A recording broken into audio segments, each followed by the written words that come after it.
Scientists reveal more than 80 genes that are linked to depression. Their findings provide new clues to the causes of depression.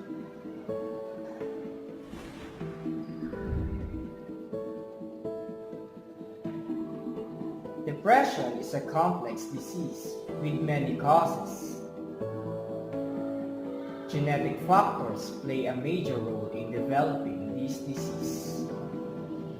In a study, scientists analyzed the genetic code of 300,000 people to identify areas of DNA which may be linked to depression. This research led to the identification of nearly 80 genes, which potentially increase our risk of depression.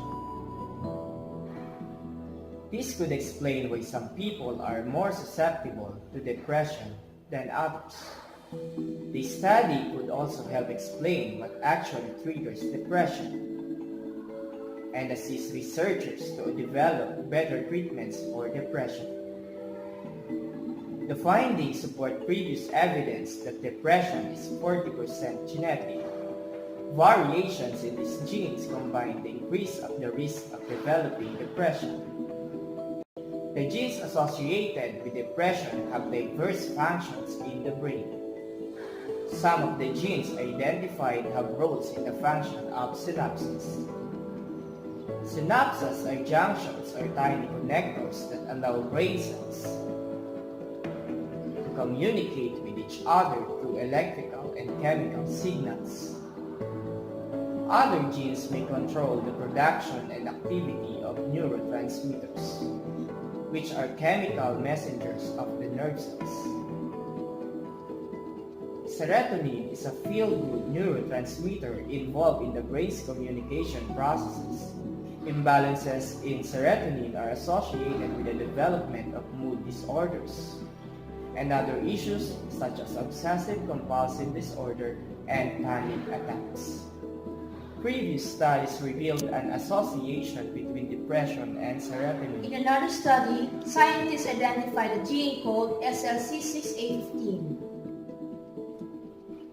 that can either amplify or reduce stress depending on its level of activity.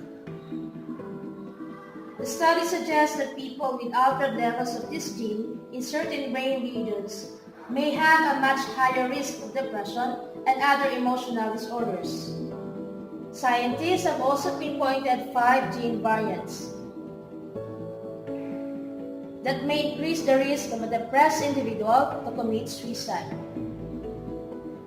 These variants are related to survival, growth, and connectivity of neurons. Depression is the leading cause of disability globally, affecting approximately 322 million people worldwide.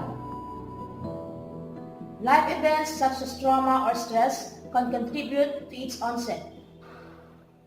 People with depression are 4 times more likely to have a heart attack than those without a history of the illness. Depression is also linked to significantly increased risk of drug abuse.